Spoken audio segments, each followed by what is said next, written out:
Welcome back. If this is your first time visiting this channel, watching these videos, my name is Adam, aka Cali Coaster, aka DJ Coaster, aka PunkVid619. Whatever platform you're on, I'm glad you're here. However you found me, welcome. Now, if you're watching this and you've watched my previous videos already, which I recommend you do in order to get the context of where this video is coming from, it's going to get a little bit more heated. It's going to get a little bit more political, a little bit more economical in terms of income for those who are responsible for creating the show that you're experiencing. It doesn't matter the park that you're at. It all comes down to the employees or cast members are responsible for creating your experience, which to me begs the question, if they're the ones responsible for your experience, why aren't they compensated as such?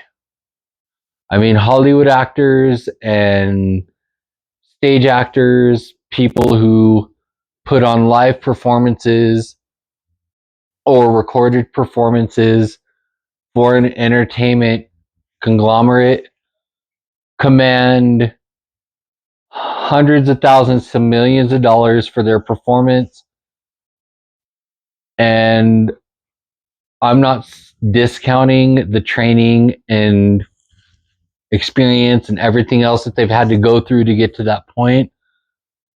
But just like everybody that works at a theme park, they're putting on a show too. Why is there such a huge gap in financial compensation between the two, especially when a lot of the cast members are responsible for your safety and your well-being in person? When you're at a theme park, you're not sitting in front of a screen, you're not sitting in front of a stage, you're experiencing an attraction, which a lot of times involves machinery, moving parts, things like that. A lot of opportunities for you to get hurt or for you to, unfortunately, experience loss of life. And I'm not trying to say that, I'm not saying that to try to scare you. That's just the reality of it. When you go to a movie, you're watching a production that took months to put together, a lot of hard work and a lot of dedication, but you're just sitting there watching somebody else do all the work and take all the risk. When you're at a theme park, you are part of the risk, and there's people there trying to eliminate or lower that risk for you. But a lot of times those jobs are viewed as low to minimum wage paying roles, when in fact, having the responsibility of somebody else's life and well-being is a huge risk for anybody to undertake. And it's not just yours that's at risk as the guest, it's theirs as well as the cast member, because nobody knows exactly what can happen. Although if you watch other videos, you'll understand that in design, rides are safe machines, as long as they're experienced the way that they were designed to be experienced. But it's the role of the cast member and employees and ride operators to make sure that you're experiencing them as close to as designed as possible, which is why they have rider safety requirements such as height limits, weight limits, limits on loose articles, which includes recording devices.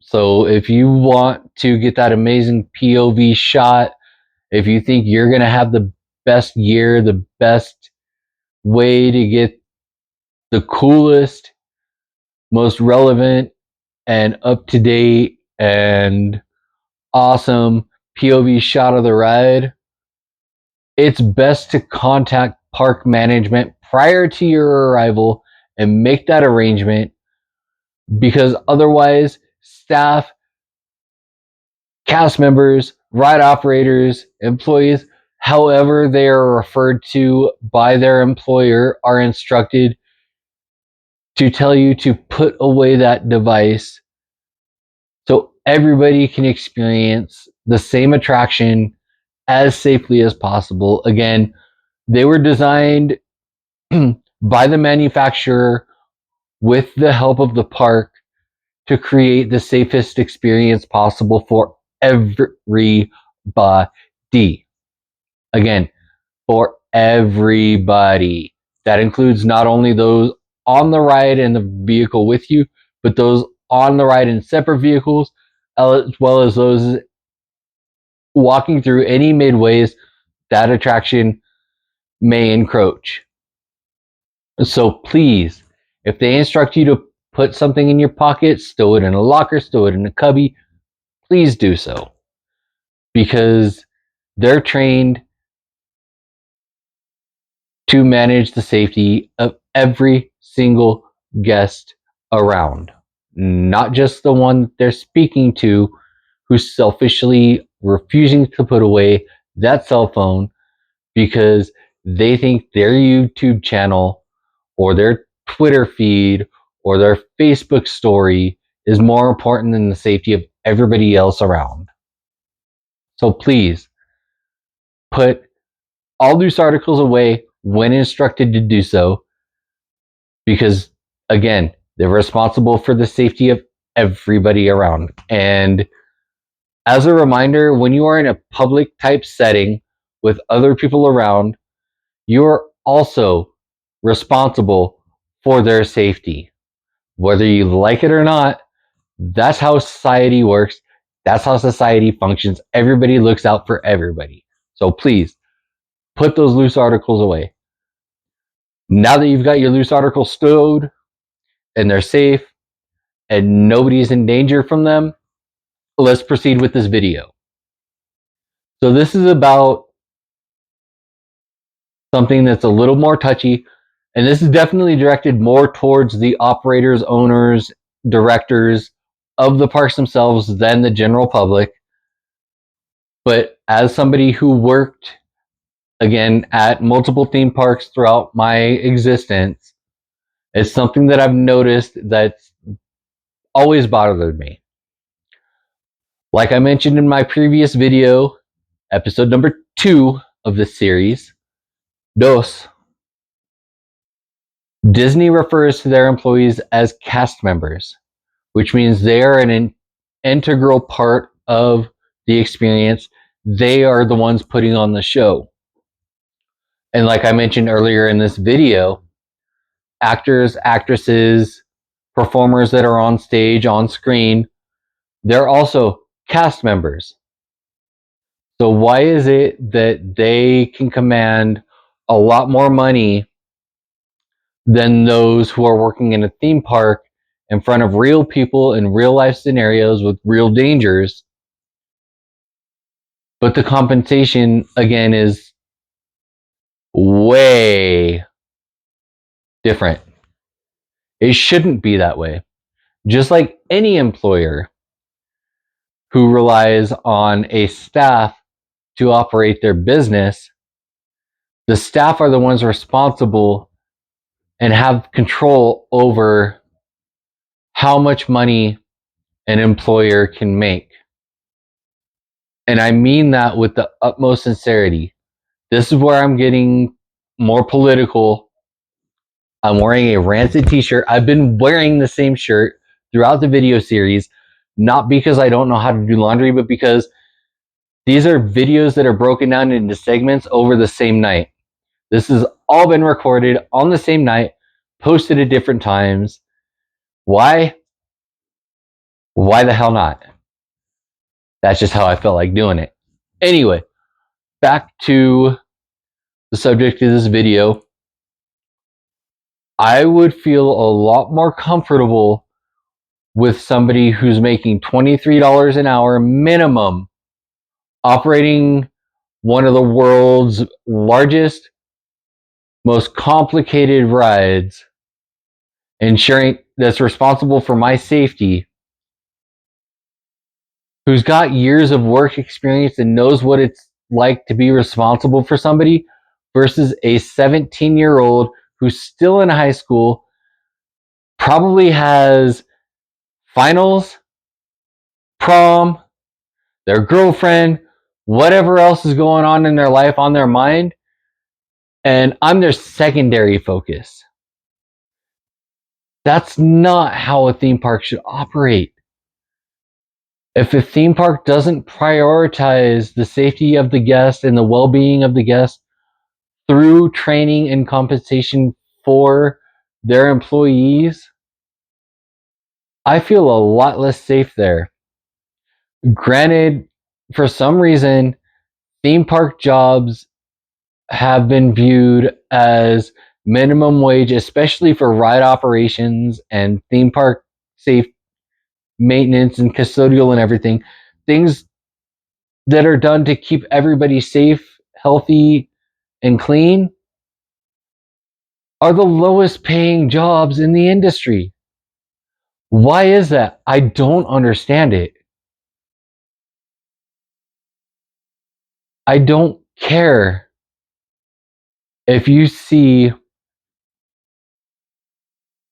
I just, it boggles my mind. And I'm probably going to go to a lot of negative comments about this, but I hope that those of you who are intelligent understand the problem behind the logic of paying the most important roles at a theme park in terms of guest interaction and guest safety and guest cleanliness as the lowest paying jobs. That even goes down to like people that work in the restaurants, people that serve your food, people that prepare your food. Those should not be entry-level minimum wage jobs. Those jobs should go to people who have work experience, who have understand responsibility, understand what it's like to be responsible for somebody's well-being, not a 17-year-old high school kid who's only thinking about everything else but their responsibility. And the other sad thing, a lot of these jobs are part-time, which means that the people who work these jobs have to work another job and possibly a third job just to keep a roof over their heads, with ramen in their stomach and Goodwill clothes on their backs. The people who are responsible for the ultimate experience of a park guest should not be the lowest paying roles. They should command a lot more compensation. And a lot of it comes down to with how the investors, directors, management of the park thinks. They want to bring in more money to the park. Let's spend $30 million this year on the largest, most expensive roller coaster that we can find versus spending $6 million on improving the overall park experience, employee training, employee certifications. Yeah, no. We want that big ride that everybody's going to blog over, that everybody's going to vlog over, that the YouTubers are going to go crazy over, and everybody's going to want to come ride. Once. Again, this goes back to my first video, honestly, about why people go to a theme park, why they come back to a theme park, overall show.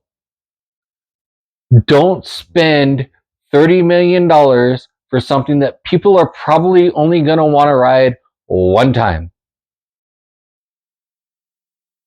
That's not a good investment. It really isn't, because even though you've got that one trick pony in your park that everybody rushed for at the beginning of the season, maybe even through the entire season, come next season, How are you going to top that?